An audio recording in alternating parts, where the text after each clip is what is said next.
So good evening or good morning. Yeah, it's good morning. Early morning, Saturday morning, the day before Easter Sunday, April the 11th, 2020. And I wanted to come and just talk about, I don't know why it looked blurry. Clean the camera off a little bit. Ugh. And come back and talk about what we should expect from the public school system. And I don't think anybody ever really just sat down and told me what I needed to do to prepare myself to put the children in school. But it's just something that all people just do. It's a process. We all know that if you have a child, then they get to an age, then pretty soon they're going to be enrolling in school. And school's all about behaviors and modified behaviors. Learning doesn't really come into the picture unless the parent is involved in the process. We have far too many kids in programs that are not beneficial, programs that have been allowed to just fail. I mean, I don't know how it is that people can be in public schools with the letter grade of F and each year still continue to be promoted. It's called social promotion. It's not cool. It's not cool because it's one of the very reasons why African Americans are shot in the street, or why law enforcement fears a lot of young Black people, because they're undereducated. But everybody has to eat. Everyone who is born has to have a place to sleep. And basically they have to have health care. And we're finding all these things out right now. It's amazing. Kind of everybody was talking about the number of homeless people that were living in the larger cities and living on the streets, and they were all complaining, and nobody wanted them in their backyard, quite frankly. And the cities, which would be the responsible party for providing shelter for the inhabitants, weren't moving on that.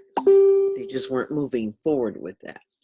So therefore, the reality of so many people being homeless, and now we have this COVID, this virus. And the virus is real, people. I see people all the time in the stores, and they're just walking around like nothing. And then we have to understand that this is the winter, basically, and some severe storms are going to be happening. But the virus is still there. And we still have to have the precautions for that. I think it feels like, we're living in Revelations in the end days. And I really don't know what that is. I know that, I've truly been blessed all my life and so grateful to still be here to share the message. I mean, I've learned so much over time.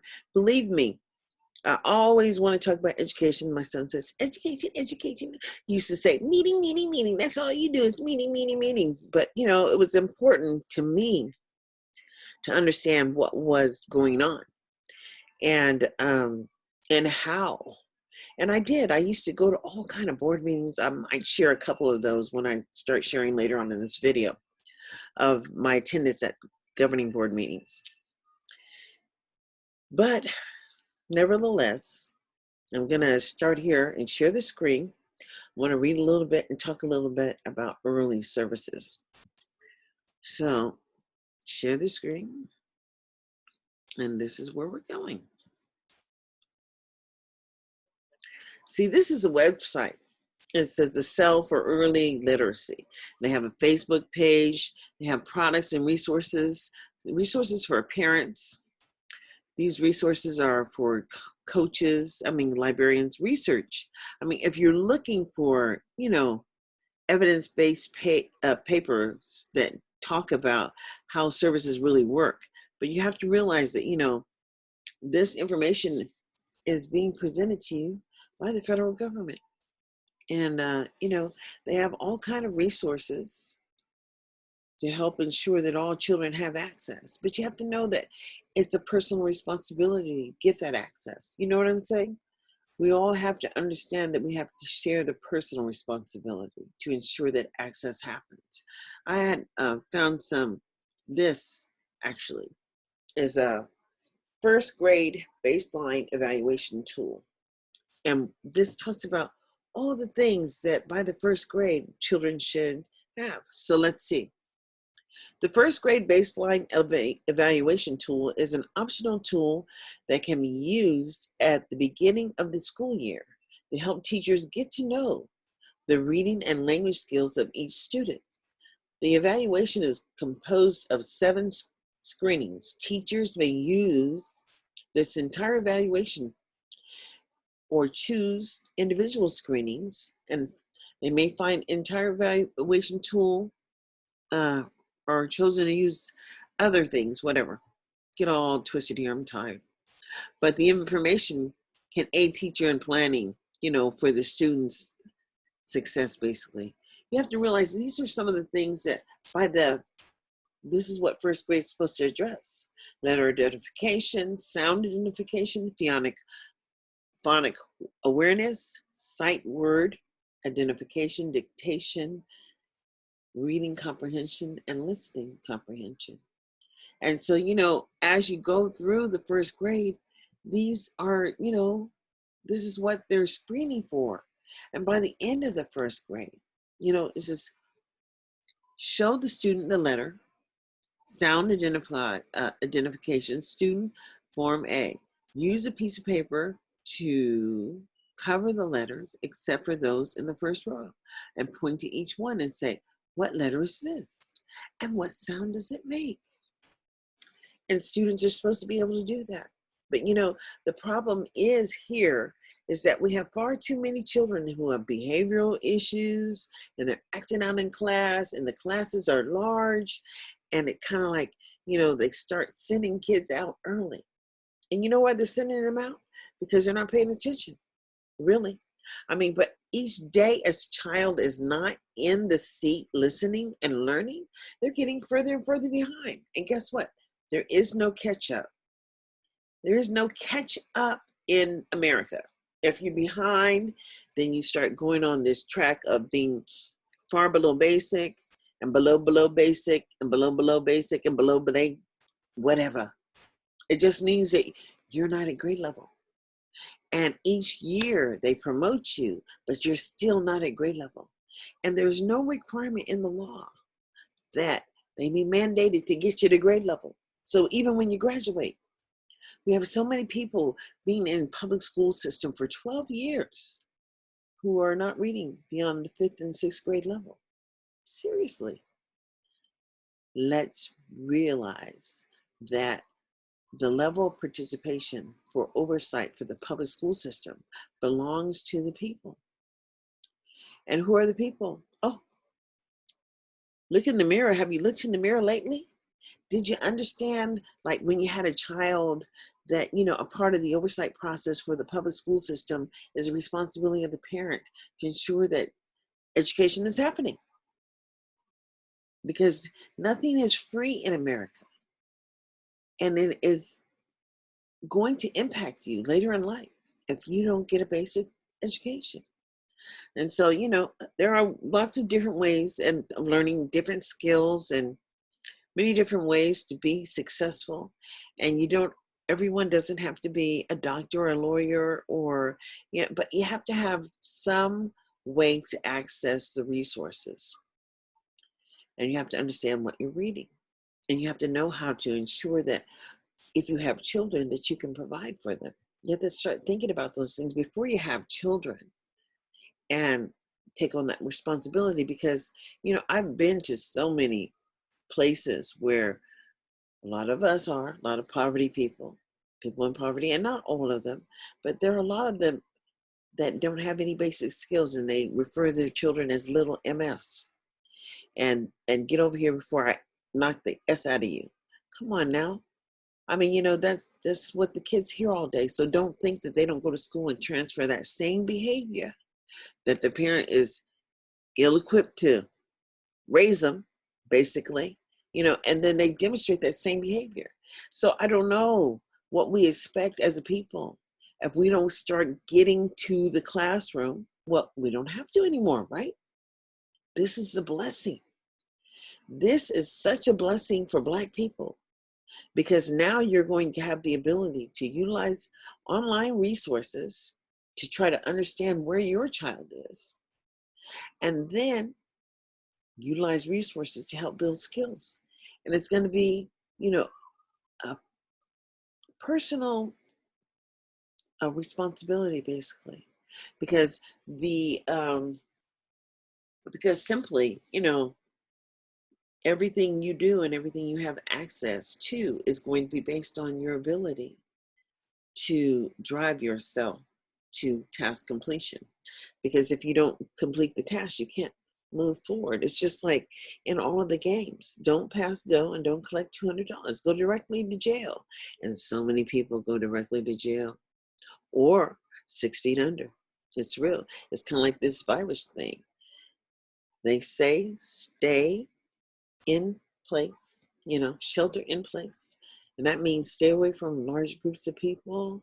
That means if you have to go out, cover yourself and take precaution.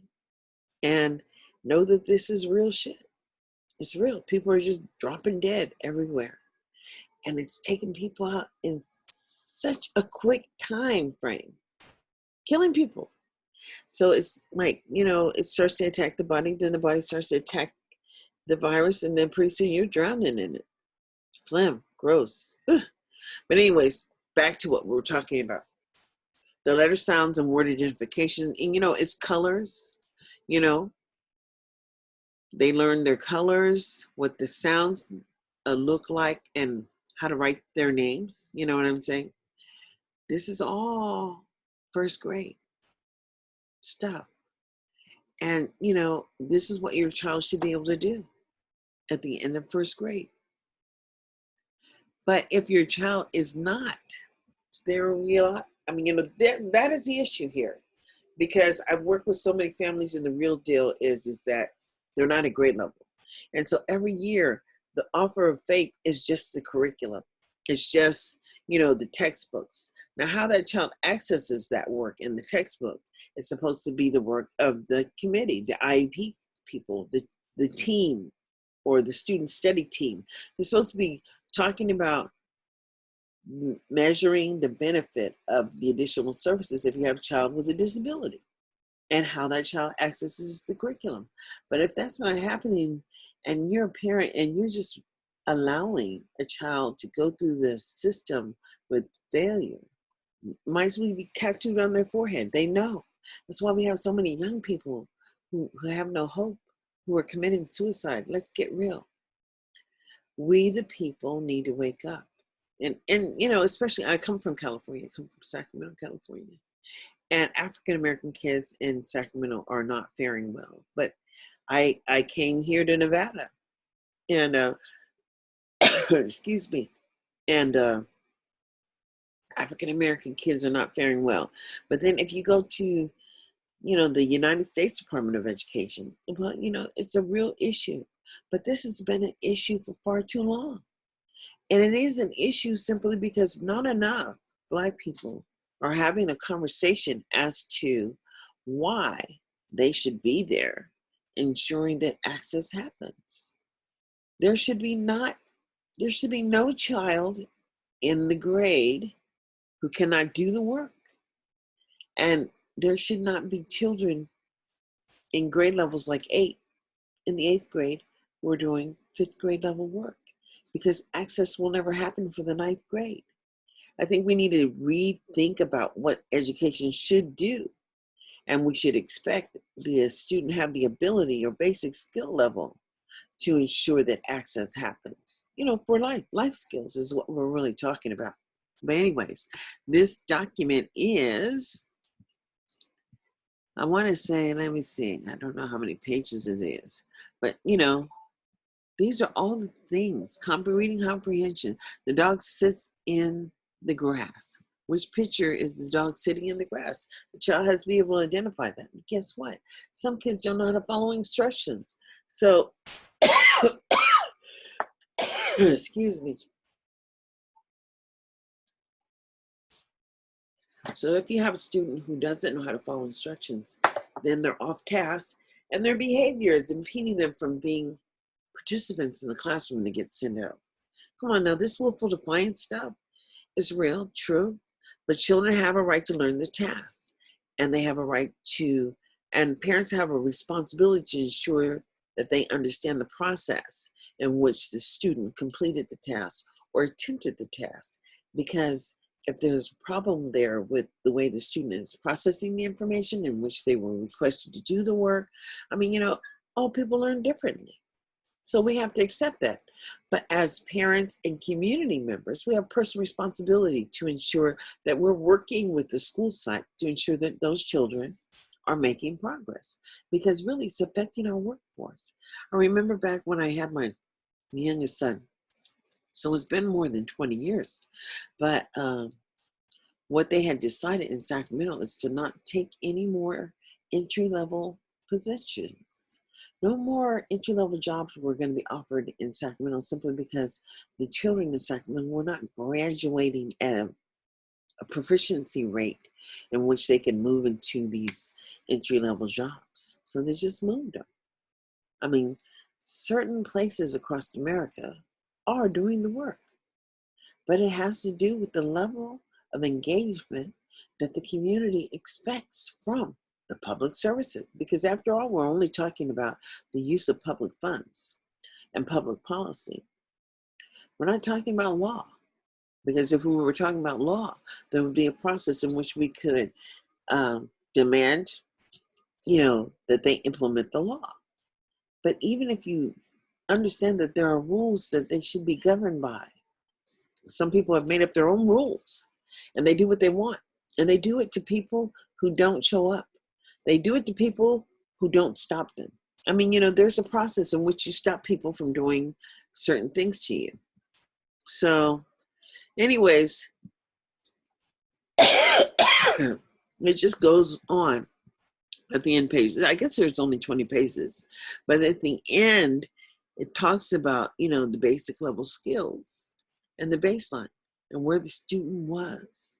And you need to know if your child is still down here in the still developing issue, then they're always going to be below, because you can't, if they haven't done this in the first grade, there's nothing saying that they're going to go back and do this in the second grade, because that's not, second grade has a whole set of other things, because they're assuming that you've gotten this far. So it is important to understand that you go to the child's, parent-teacher conferences, and if your child's not doing well, to question it, to understand how your child learns, to know what type of learner your child is, and to understand that if they're making progress or accessing the work, or they're not accessing the work. But that's the part of parenting that most Black people don't do. And it's just true. Let me go into, I'll show you some stuff. Let me just shrink this screen here. And I'm going to go to my YouTube channel just quickly. Let's go to my channel. Let's shrink this window. And go to my channel. There we go. And see, I've done videos for a long time. I've done videos. And I've attended board meetings. It's just not recently, because simply, I moved. And that didn't afford me the opportunity to, I have gone to some board meetings here, but let's see one. Let's do this one. Comment, Darlene Anderson, followed by LaShanya Brazel, Angie Sutherland, and Carl Pinkston.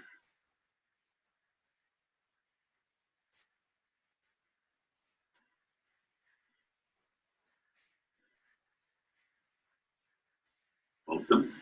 Making up for lost time.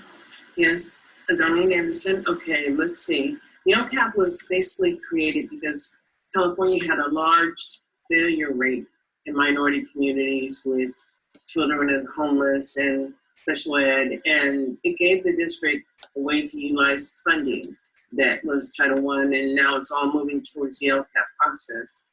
The local control, local accountability. That means local people have a right to have a voice in this. How this district has limited input from the community and doesn't really generate, because I understand it's overwhelming. You have so many people wanting a piece of the pie. But when you don't focus on the students who are really making it, makes it a little bit easier, because the people who want to make it, people who are going to ensure that their children are making, are out and are participating. Now, when we look at a school site council in a school that is failing students, we don't have poverty parents who are advocating for those children. Most of those parents don't even know how to do it. So the training for development for community members needs to come from the district. We don't have a Title I person that's at least training for parents anymore. Actually, they're limited and no training is coming when it comes to planning at the level of school sites. I don't know what to say, because I talked to Darrell Roberts and he said 18% of African American students are at or above the 50th percentile. My student was one of those students who were in the 18%. And when this district has over 11,000 or about that African American students, and I say only 18% are at where they should be, what are we really talking about? Most of those parents who are trying to provide a little bit of support, who think that they can fight this battle on their own. This is huge. This is a nationwide issue, because we went through slavery and we went through being owned as a people. But we are not owned anymore. Many people come to America, cross the shores, and come to America and become American citizens. Our people are not being publicly engaged because they don't do public policy. They don't do advocacy, and when they do, a lot of them get burned. A lot of them go to jail. A lot of them have their children removed. We are not training the people who need to take care of children in this, and that's our people. We have a district with 70% poverty. How are we going to impact change without acknowledging that all children have a right to education? This LCAP did not address the suspension and expulsion rate, which has grown significantly, and the dropout rate, which has grown significantly in the last 4 years. We need a process that's really real, that engages the public, and that we need to have to talk. We've had to talk several times. We've had this room packed with community members who were concerned, and we disenfranchised them because we didn't listen. Sacramento City Unified School District needs to listen to the community. This is a painful thing, but we need to deal with failure. Thank you. Now, see, I'm going to go back to my channel here. That was one. I mean, but I've been going to public meetings for so long. I want to say it's been a long time. And we've done a lot of work. But still, one person cannot be doing all the work. Like this one. I think she's really good. But this is 7 years ago. Think that because I'm very passionate about what I do, I think that's the most racist institutional statement that can be said about us. Because the apple that falls from the tree, whose apple are you talking about? Okay? African American families, we are good. We know what we're doing. So I want to talk about foster care is a temporary solution to ensure a child's safety and well-being. It's only temporary. And what legacy are we creating when we let our children grow up in the foster care system? Sometimes this arrangement can be for a child's lifetime. And when a child grows up in foster care, that causes a separation, anxiety experience. And we all know whether we've been married, whether we had our first relationship, when someone pulls us away from that, we get all this anxiety, we get all nervous. And when we take children and put them in foster care into a place that they are unfamiliar, you can imagine what happens to them. So foster care happens when a child is removed from a birth parent or from a primary caregiver for abuse, neglect, abandonment. So that's basically, that's what foster care is about. I have been a social worker for over 20 years. I've been on both sides. I've been the social worker that went to the home and said that your children shouldn't be here. I've been on the side that went to the home and said your children should be here. I'm on the side now that evaluate families that say you should be a foster care. I'm also on the side that says to evaluate whether or not you should be an adopted family. But what I have found out in all of my experience is that one of the things is that in foster care, the legacy that's created in foster care is something that we should be thinking about.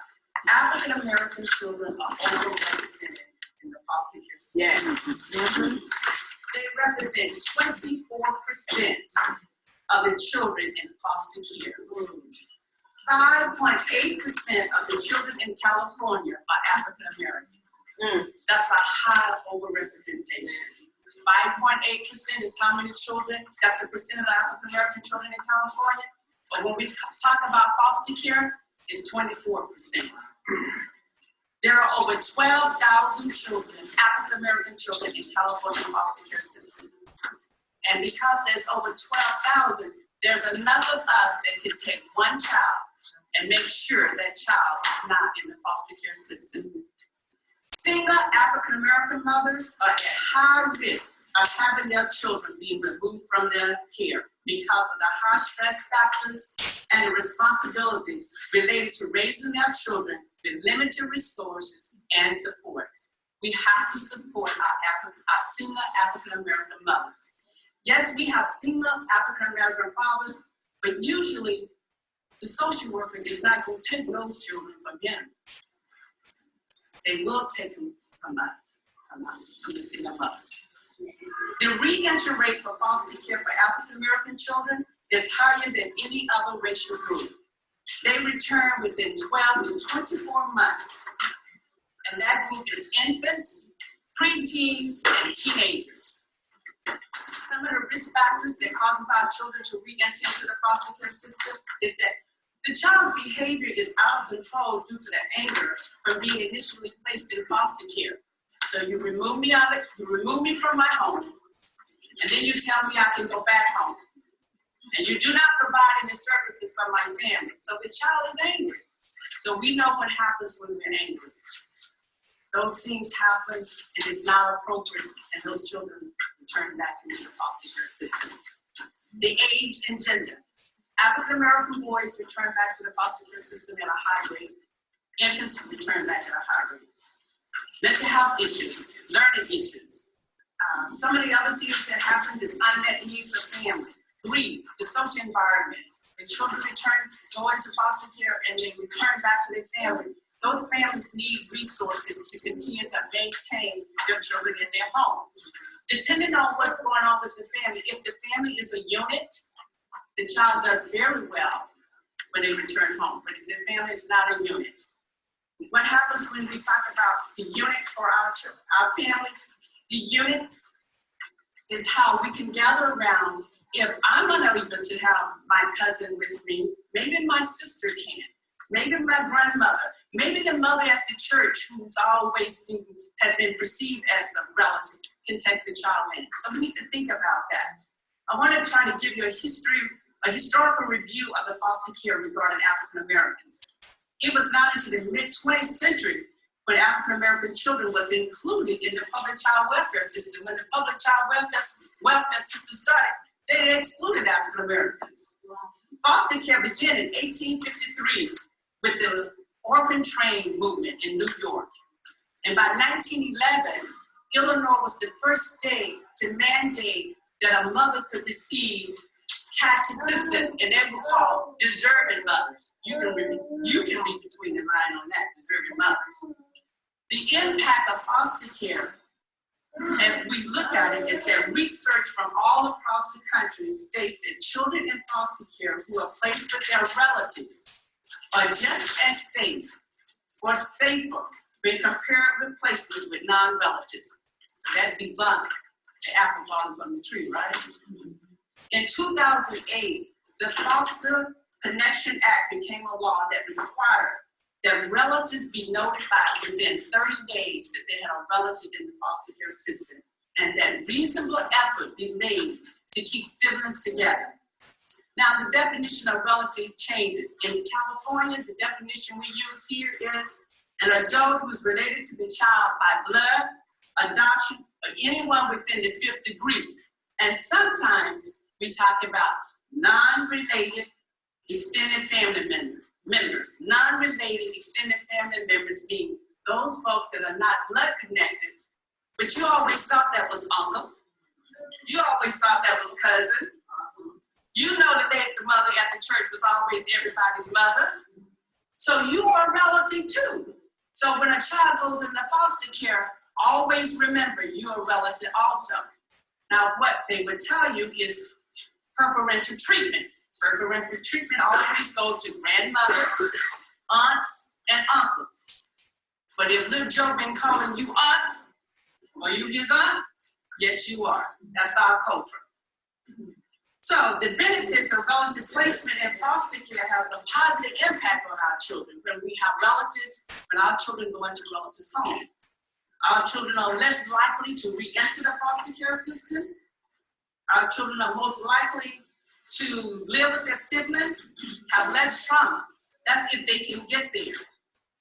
That's the piece, if they can get there. So what I would like to say today is we must return to our cultural legacy and recapture the spirit and practice of our grandparents who said there was a moral courage providing a family, an extended family with a safety net and a system of care for children. Without our commitment to our children, they are at great risk of becoming a forgotten generation. And how? Growing up in the foster care system is a cultural genocide. So I encourage all of you, when you hear the word foster care, instead of saying those children, say our children.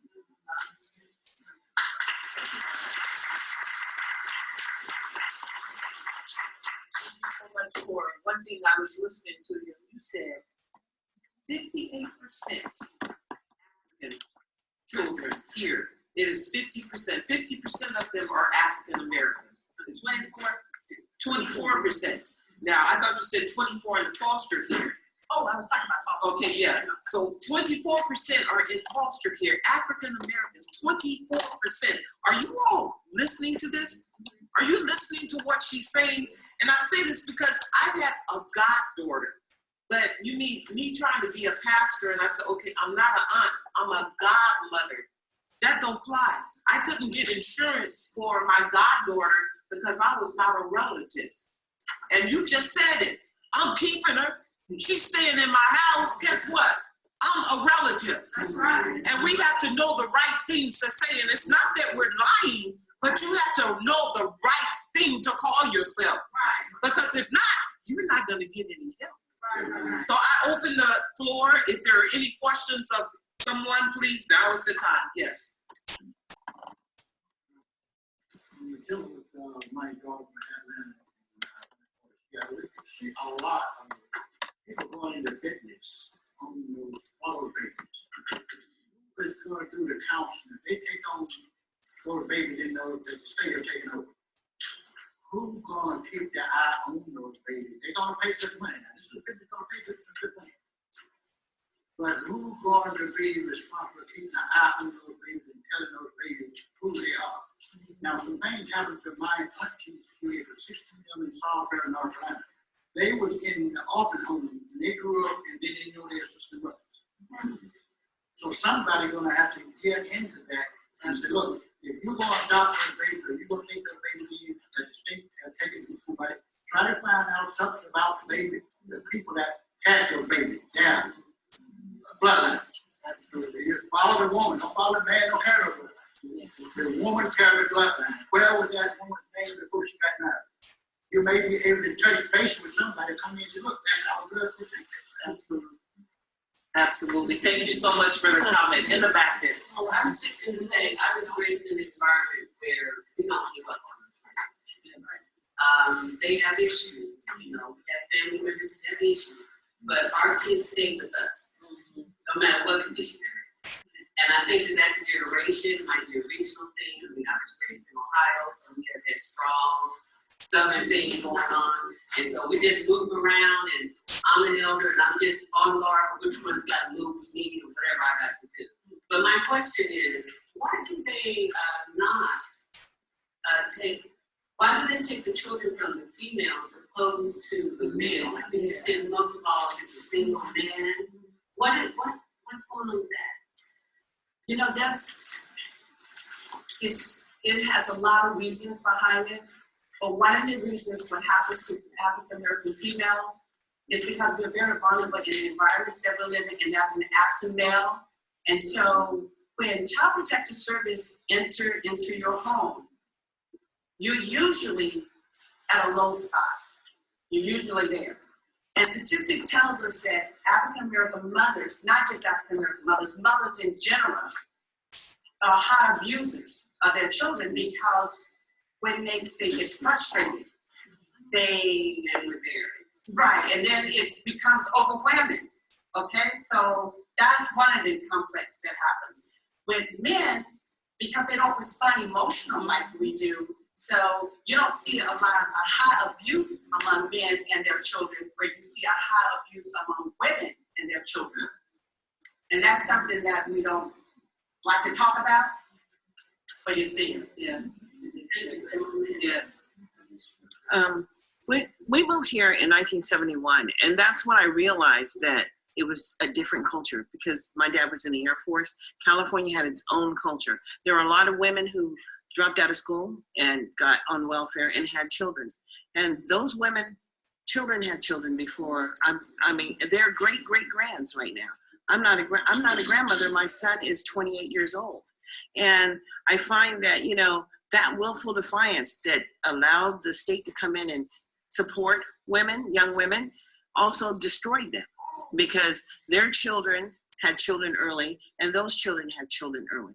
And the behaviors are out of control, but there's no additional opportunities to learn after high school. High school is what you get.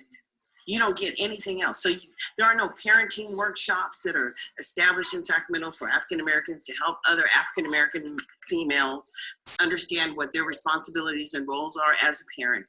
There's just nothing. Our churches really don't get into it. It's a personal issue, but it should be a God issue, and it's not. We have so many children, and the money that is generated by the foster care system in Sacramento. If you're not a relative, you could get up to $1,700 for a jug baby, I'm understanding, in some cases. And so what we don't understand is that these people are buying homes in wealthier neighborhoods with the little black pickaninny children running 2 or 3 that are paying their mortgages. And when they get 18, they're gone. So, you know, but it's a community responsibility to gather and have this. This is the first conversation I've ever been to in a room where we're really talking about issues that have affected us over a time frame. This is a time frame of 30 years or more. And no one has ever stepped up to come together. Yeah, we have a little meeting and they come and they want to provide services to you. I don't need anybody providing services to me. I need to be taught how to provide my own services. My mother always made us stick together as women and males in our family. So we are a family unit.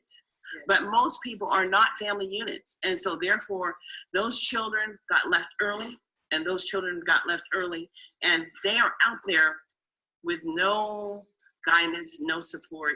They're just out there, and it's frightening. Thank you so much. There's a lot more to say. I really appreciate Cora's comments and all of us being here. I wanted to say this is a large issue in our community.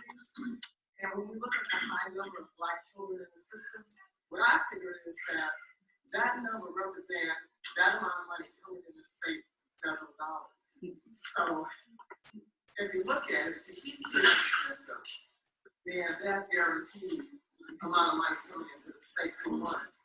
The other thing is Black women have always been the backbone of our community. However, we haven't had the support that we needed from the system, and frankly, a lot of times, on a larger scale, we haven't supported each other the way that we should. So with everything that's happening now in our communities, with our children, and with the information now being more, there's being more dialogue about our children in the foster care system, and there being cattle, like a business for some people. We need to do something about it because the system is not. That's only going to happen if we begin to make women our homes for our own children and our community and understand that we are a village. We talk about that village model, but we really need to become that, not just for our children, but for the survival of our own communities. Because if we wait for other people to do it, you know what? It ain't gonna happen. Just look around what's happening now. It's not gonna happen. They're doing it. Yes, yes. And I just want to say, I love the fact that we got this conversation.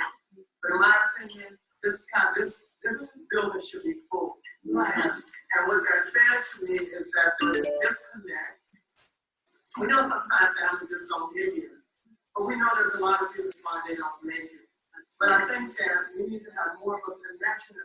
I can say this with our churches. We could use our churches and work with local to help get families and like that. Because this is where it's going to start. You're not going to get the information, and you're going to feel isolated. Okay, you're not going to get the information that you need. But you know, we need to make room in our home for our children and our community. Absolutely. Thank you so much for that. I just wanted to say, and I'm going to give the lady here, because she was a foster person. So we talked earlier in the panel this morning about it starts at home. Some of us, we cook and we don't have any family time together. We cook, we go to our own spaces. But what about learning to sit at the table and talk? Because children have a voice. And they need to be heard, but most of us don't take the time to listen to what they really have to say. So I want to let you, yes. I have a question. My experience was not great. I never stayed in the hospital for a year. I had actually very abusive. Bad child, eventually. Very good experience, but something you had mentioned was that when they try to place a child, they try to two birds with a relative. And I was kind of wondering, because I'm trying to get my sister out of the situation I was facing since I was a kid. They won't place with me because they said that I'm not able to be her guardian because I was a former foster. And I didn't think that was correct because I figured, well, I know what she's going through. I've been through the system. It's not a great spot. I mean, yes, there was some good parts, but for what she's going through, kids need to be placed with their families at all costs. I don't think they should be taken away and thrown to another state or into a random spot and not know what's going on. They should be able to say, I know this is my real sister. I know this is my real uncle. So I try to keep her from that, but they told me that since I was a former foster care, I can't take a child who's been in foster care, and she's been in and out of foster care. I couldn't take her since I was from foster care, and she was from foster care. And I didn't think that was fair. So I was wondering, is there is something I can go around that, or something how I can fight that, to prevent her from going the route I did? Well,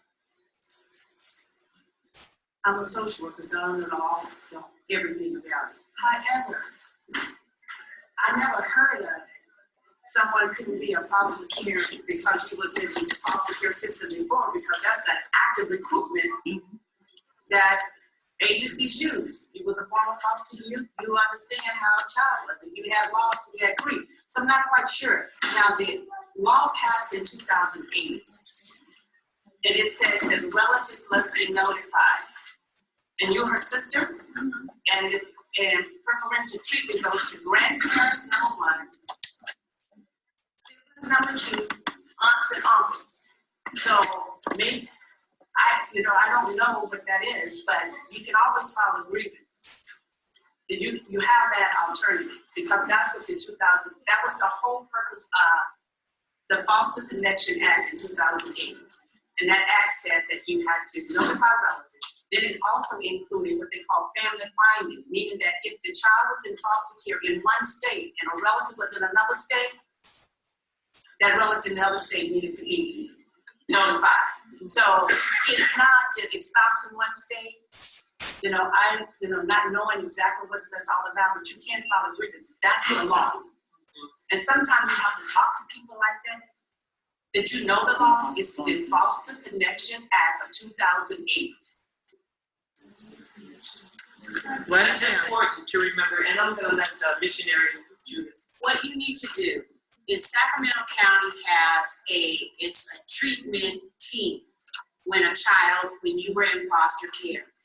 What you need to do is, if you're a member of a church, if not, you need to find you a good church. And you have one of the members of the church who is a stable person in the community. I've done it for many foster kids. And line up, and you need to sit down and be able to articulate where you're going to live, where they're going to live, what resources you're going to have to help your sister. And then you take I've done it for others. You go in there with someone who is stable, who is going to support you. And that, I'm going to tell you where you're going to get that. You'll get it in the church. Right. And they may not be able to take you in their home, but I've gone and personally with young women like you to that meeting and come out with that child going with you. So your sister will be with you. But first, you're going to have to get you a team of support around you. I'm going to talk to you afterwards, take up time, but you can get your sister. But you got to understand how our systems operate. Right. And you got to get in the church to get you some support. Absolutely. You need support so that you can provide some support to your sister, because you don't get her if you want. Absolutely. Thank you so much, missionary Judith. And I thank you because I have actually. Now you see, there are really resources out there, lots of resources, but we don't all know where those resources are. And the reality is that, for years and years and years, because I was involved and I had the ability to be involved in the public education system simply because I lost my job and due to a workers' comp injury. So, when you're that's all I had to do, and my children were going to be successful because I understand the value in education. And so, but there are just too many. We live in a separate society, so we have people who have a lot of money and they have a social status, and they associate with each other. Quite frankly, I can stop the share. And they basically socialize with each other. So, when Snoop and Kobe and all that, Oprah, that's just an elitist status. And they've been allowed to benefit on earth. But understand that there's so many people that don't have any benefits. I mean, zero, not a none. There are a lot of people who are suffering out there. And everyone can see the suffering, but nobody really is addressing it until this virus came along. And this is kind of like a wake-up call. But for Black children who have been in the public school for a long time, where less than 50% of them are making adequate yearly progress, less than 50% of them are being able to be independent after the 12 years of public education. When I look at public school, it's almost like 12 years a slave. Because if you don't get it in the first 12 years, you're not going to get it till late in life. It's troubling. I mean, what's really troubling is the data. And what's more troubling is the conversation that's not happening, and the conversation as if we can just go into business and make all this money, and we're not educating our children, and we don't have a voice in none of the failed services. And then we have so many dysfunctional people, and then people start to make excuses. Well, I don't know how you continue to make an excuse for someone who never had an opportunity to learn anything. And that's just real. We all need to understand that this is our reality. Our reality is that we're allowing far too many children to be out there. And then you want to complain because they're out there. And then the police have made it like it's some kind of game. So they go out at night, at 5 o'clock. I remember I was participating on the DAC. That was the advisory committee for the Disabilities Council for the mayor. And that was Kevin Johnson was the mayor of Sacramento, and I was a commissioner. And so, but I had the ability to participate on a committee that talked about resources ensuring accessibility for people with disabilities. And so it was always about, even if it was a noise issue, some children and some people have sensitivity to noise. And there are just regulations that protect people who have limited access, let's put it like that. And then there are just rules around the whole process of why we have public education in the first place. What is the intent behind public education, you should ask yourself, especially if you have children. And if your child is coming home with a letter grade of F, you should have been concerned. But there's nothing that you can do about it. Or is there? I would say there is. There's lots that you can do about it. And especially now. Now the game has changed. We've had a lot of people who are participating in a failed system. And people get to have a lot of choice in where they work here in Nevada. It's like, it's a privilege. And it's a privilege to work in a magnet school, I'm assuming. But the magnet schools are not addressing the issue and the intent behind magnets. And the poverty is exceedingly high in Las Vegas for African American people. And so many Black people are on the edge of, just serious concern, but really not knowing how to address the issues here. The issues have to be addressed by the people who are being affected. And the conversation should happen with the people who have the least access to the resources. I mean, because they're the ones who are generating the money. That's why the census is so important. Say, hey, did you fill out your census form? Hey, you can text us your response. Be counted. Understand that these are resources that come back to your local community to provide those services for people who are generating the funds. See, this is America. And when you used to say, I pledge allegiance to the flag of the United States of America and to this republic for which it stands, one nation under God, indivisible, with liberty and justice for all. And it's not being for all of us. It's just us, Black people, who are denied justice for all. And even though this jury duty thing and all of this responsibility to engage in the public process, which a lot of us have avoided. I mean, simply because we know it's not fair. We understand the power in a grand jury, because a grand jury is just a group of people who look at evidence and make a decision. It's not a jury of your peers, so know that. But I mean, a lot of grand juries decide to dismiss cases in law simply because that's who's participating on the grand jury. People don't indict themselves. People don't accept responsibility for the outcomes.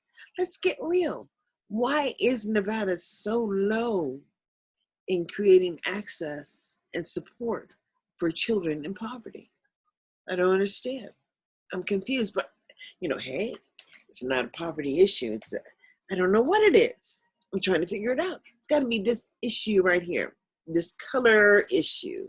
Some people feel that some folks probably shouldn't have access to the resources, or that's just too much for them. Or why would we spend it over there? Because we need it over here for our children.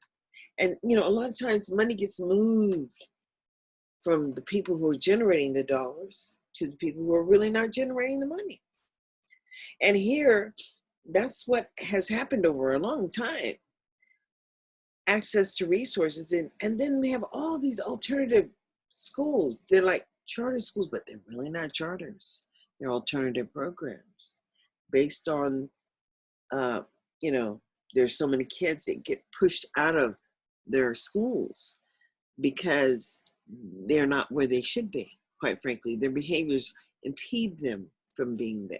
And this willful defiance thing shouldn't be a part of education. I mean, access and task completion should be a part of education. And how is it that they're just pushing children out continuously? And certain children have gotten to the point to where the families have little and no resources. And so, you can't have a woman with 5 or 6 kids and she ain't got no skills to expect something different coming from that household. It's just, it's what has been happening over time with the, what do you want to call it? The breakdown of the Black community by Blacks moving out that become more affluent, and they never look back. It's like, Snoop's got that song, what we gonna do? Smile, just smile, B.I., because, they ain't going back. No one goes back. And when they do go back, they're on the downtrodden. But we've had so many successful Black entertainers and Black artists and so many gifted and talented Black people in my lifetime. And, much respect to Maya Angelou and Dick Gregory and the influence that they had in my liberation. Understand that you are who you're looking for. We all have a personal responsibility to analyze, to ensure that access happens for all Americans. Because if we don't, this is what we have here. We're going to have a prison nation. The United States has the largest prison population. And guess what? It's all, has to do with, you can't send a package anymore. You can't pack your own package. You have to go through this website and, order things, and where you might pay $30 for some top ramen.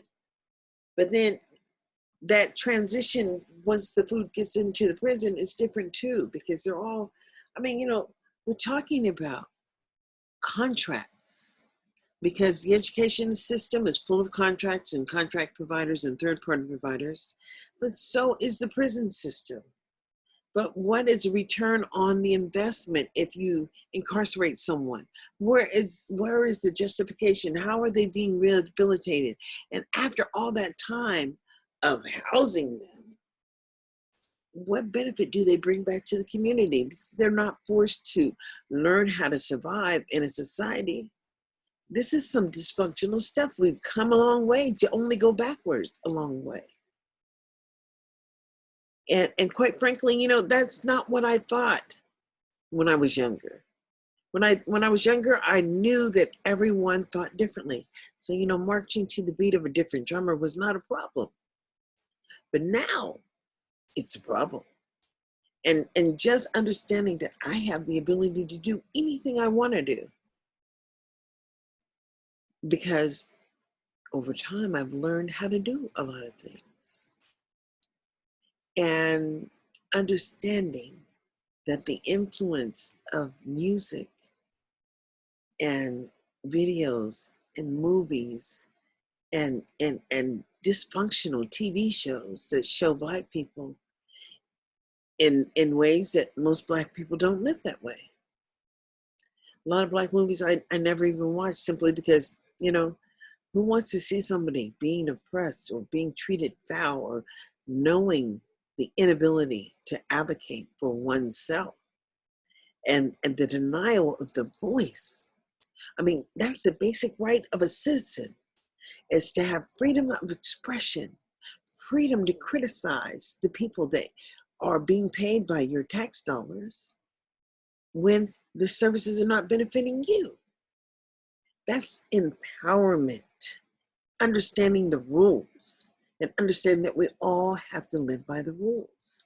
So why is it that we have so many Black children receiving letter grades of F or credit deficient in the 12th grade? And what should they expect to happen for them after 12 years of vacations and personal development and all of the support that's given to schools or districts to provide services to people, and the people are not being benefited. It should raise a red flag. And I want to know why the red flag is just with me, but I know why. You know why? I can tell you why. It's because, I was there. It was like I went through school, my personal school, and I graduated high school, not with, whatever, but I graduated high school. And then I have some college and I have some technical training. But when I had the children, I understood the value of education and the solid foundation. And my children were not going to be a statistic. My children have never been to jail. And they are all educated. They all graduated high school. Graduated high school, have some college, but guess what? This system is not about really some college or getting a degree. This system is about experience, knowledge, and trials and tribulations in life, because everybody has challenges. And sometimes you think it's just not going to work. And sometimes your choices, really or negatively impact you as an individual. But then sometimes you make choices and they're beneficial to you. And you have to always look for the door that's in the pathway that's least resistant. That's what this gray hair does. Gives me some knowledge. But I'm going to share with you over a period of time as much as I can, so that we, the people, understand that we are who we're looking for, and we all have to have a personal responsibility to stand up and to awaken.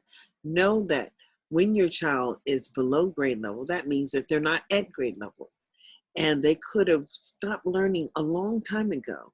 No matter where they are, you won't know unless you have the assessment done to determine the level of grade level and understand where they're accessing the curriculum. I mean, the offer of faith means benefit. That's what it means. What is the maintenance of effort that's happening here in Clark County for African Americans? And it concerns me because when I go to the board meetings and I can ask these questions, I don't get a response. And I have written, I've filed a complaint, and then only to tell me that, hey, I always get this one comment back from the Office of Civil Rights is, why am I the only one? I don't think I'm the only one, but I am a person who uses the rules to try to demand an answer as to the why.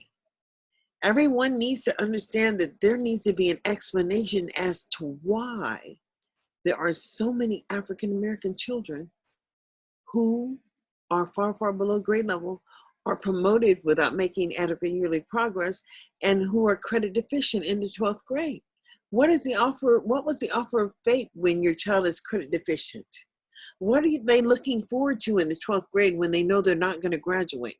Somebody needs to tell me, because we have far too many people that were going to Europe and Spain, and then they're resisting right now, resisting the online teaching. You know why? Because it's going to provide some data and some feedback. And people have a right to have the data, the maintenance of effort, and the transition should really be smooth, simply because, all school districts were supposed to have already a distance learning plan implemented already. And of course, I saw that one for Clark County. And my sister is working for the Fortune Schools in Sacramento, and they are implementing their online activities and the teachers. And, and quite frankly, my son was at Science and Engineering in Sacramento, and they had an online, they did Google Classroom. So he learned to complete all of his work, and he graduated above proficient. And he was deemed to be initially severely mentally retarded and communication handicapped, but he graduated with a 101A, a laptop, and above proficient. And all children can learn. That's what you need to understand. I think there's something else I want to do. Let me just see if I can share the screen and go. I don't think it's here. I think it's here. Go to Google, and I want to go to my Google Drive. And there's something here. It's a recording. And I want to play it. I'm trying to think about how long it is. I want to play this one, Minority Expulsions. And this was 19. Black students are 3 times more likely than white peers to be expelled from Clark County schools and twice as likely to face suspension. That's according to a report by Vanderbilt University commissioned by the school district. The results of the study might prompt Superintendent Dwight Jones to change some of the disciplinary policies within CCSD. But why are Black students expelled and suspended at such higher rates? And what can CCSD do about this?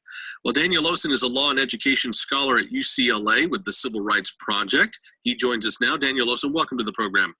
Thanks for having me on. Also, Andre Denson is an associate superintendent with the Clark County School District, and he joins us as well. Andre Denson, thank you so much for joining us. Thank you, Louis. I appreciate being here. You know, Andre, let me start with you. You presented the findings of the study by Vanderbilt University, where researchers discovered again that African-American students are far more likely to be expelled. African-Americans account for just 12% of the student body in Clark County, yet they account for 43% of high school expulsions. Did those numbers surprise you? They were shocking, but not surprising, if that makes sense. That's an epidemic that's happening nationwide, unfortunately, especially in our bigger urban school districts, Los Angeles, New York, Chicago. Those numbers are parallel to those cities. So it wasn't surprising from that standpoint. Shocking, but it was surprising and disappointing, to be honest with you. And what about other minorities? I mean, did you find differences in suspension and expulsion rates among Hispanic students? The Hispanic suspension rate is commensurate to their population. It's very high. It's too high, ranging around 20 to 30%, which their population is about 20 to 30% as well. Now, and that's the only minority population that had a high suspension or expulsion rate other than African Americans. Now, you said that it was disappointing, and I'm wondering why. What did we learn about Clark County schools, the district? The disappointing part is that, we don't want students out of school. Our job is to educate students in school each and every day. And so anytime we have a situation in which a student is not there, that's disappointing for whatever reason. And so we want to put everything in place to make sure students are in school if warranted. But even if it's an unruly student? Now, that's where it becomes very challenging because we know that our first priority is to make sure our campuses are safe and secure for all of our students. But that's priority number one. And now the delicate balance becomes, how do we ensure that our campuses are safe at the same time working with students who may be challenging? And so that's what our commission is, and that's what one of our goals is going to try to accomplish. All right. Daniel Lawson, last year you published a study for the Civil Rights Project about out-of-school suspension rates across the country. And in that study, you found out that Nevada is a high suspension state, and that Black students are much more likely to be suspended than white students. So do the numbers from the Vanderbilt study surprise you? I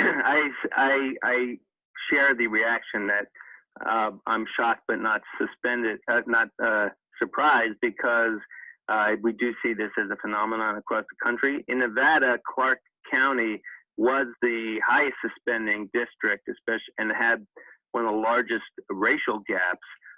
In fact, above the national averages, but also I think that's the most important point to start with, is that this district is a very high suspending district for all students. And we know from research that even with disruptive students, there are a lot of alternatives to kicking students out of school. They're left unsupervised. In fact, that is going to increase the likelihood of gang involvement. It's going to increase the likelihood that these students eventually drop out. Even a recent study based on Florida, tracking Florida's ninth graders for over 5 years, found that even being suspended one time in that period doubles the likelihood that a student will drop out of school. So if we want to keep kids in school, we have to find other ways to address their, issues of behavior so that they improve their behavior, stay in school, and are more successful.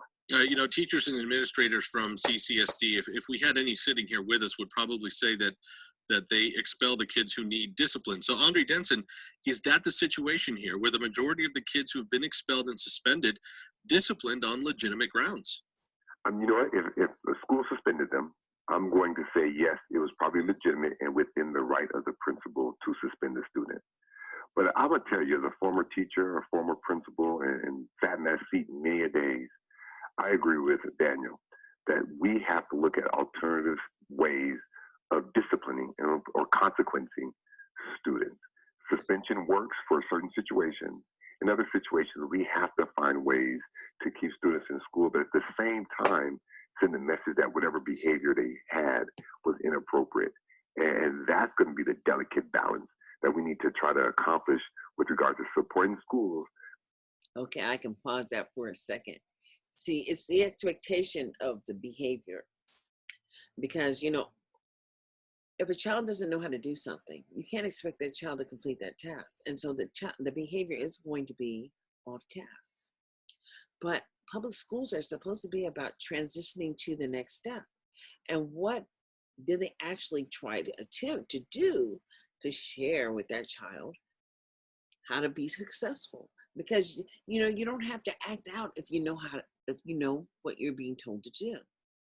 And see, this is my problem, because a positive behavior intervention plan under special education brings lots of opportunities to children with discipline issues.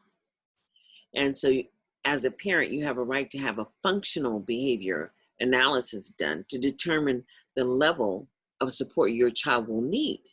And see, but if you never have that functional behavior analysis done, and you don't have a full educational academic evaluation done, and there are all kind of different types of reports that you can have for your children, or assessments that they have to do before they can just start using suspension as the tool.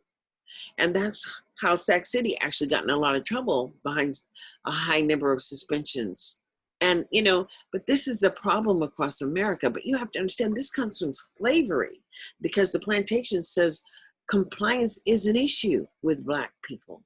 And so across the board, failing to comply can get you killed in the middle of the night, or can get you killed in your own house because you failed to comply. There have been incidents where people have been shot in their own homes. The African-American women and men. It doesn't really matter who you are, just be Black.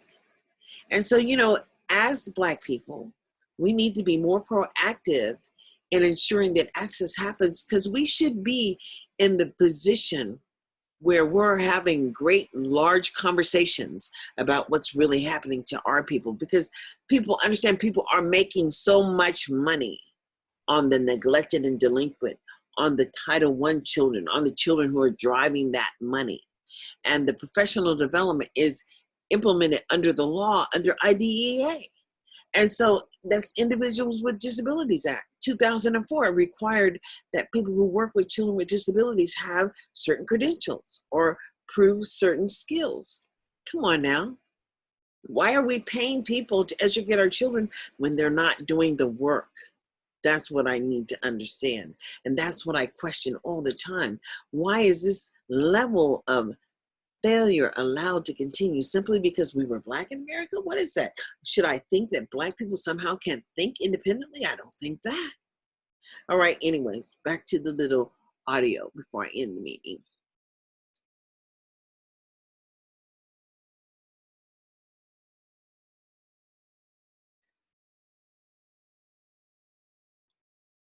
Okay. All right, you're starting again.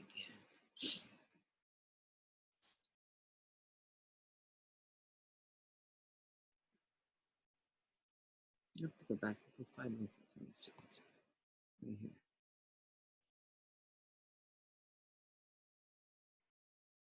No. Yeah.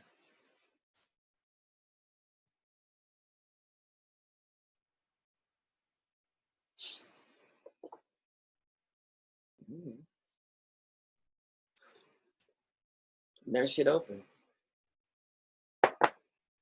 Somebody was paying attention to what I was doing, really. I'm not gonna do that. It should just open. What is that?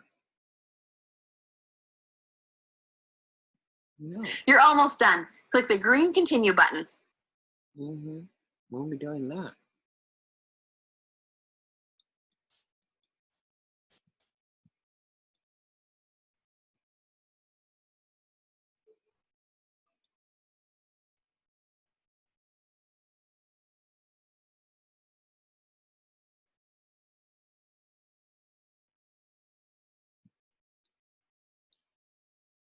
Oh yeah, this is a lot, isn't it?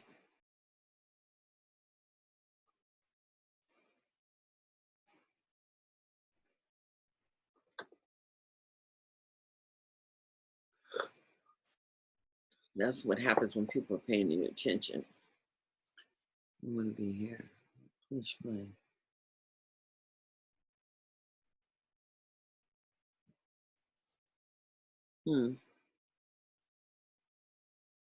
Sorry, we're unable to play this right now. So, anyways, you get the gist of what I'm saying.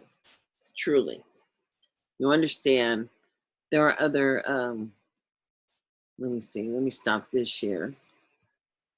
And let me see what else I have open down here. Oh my goodness.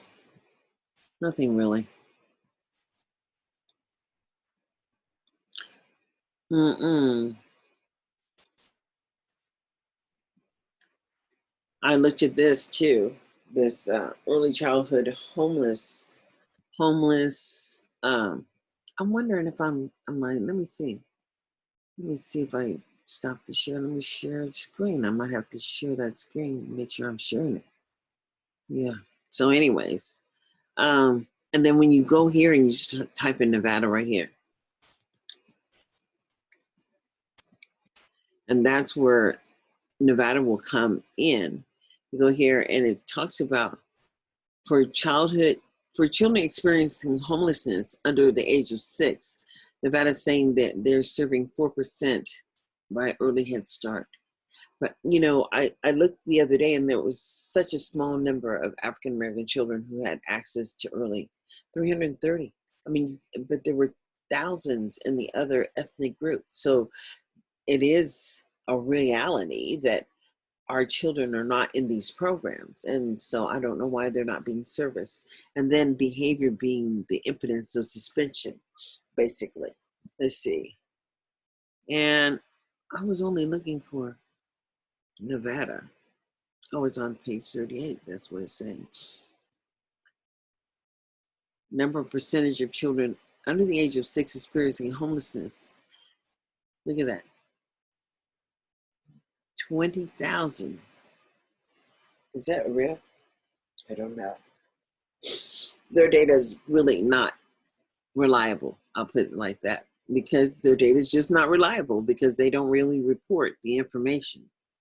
And so, anyways, just know one thing, the importance of understanding that the tools for everyone who has a lot of time on their hands now, that this stay in shelter and stay in place, and look at some of the data at your State Department of Education's website or your local school district's website, and look at some of the board meetings and understand where we are in America as Black people, and the responsibility, a personal responsibility to be engaged in this public process, and know that change cannot happen without you involved. So I'm going to ask you to subscribe to my channel, Darlene Anderson, or follow me on Facebook, Darlene Bilks Anderson. But know that it's just going to take us to change the village. We're going to have to be a part of the village and accept the responsibility for being engaged in the public process. So good night. Stop the share here. And I'm going to stop the recording.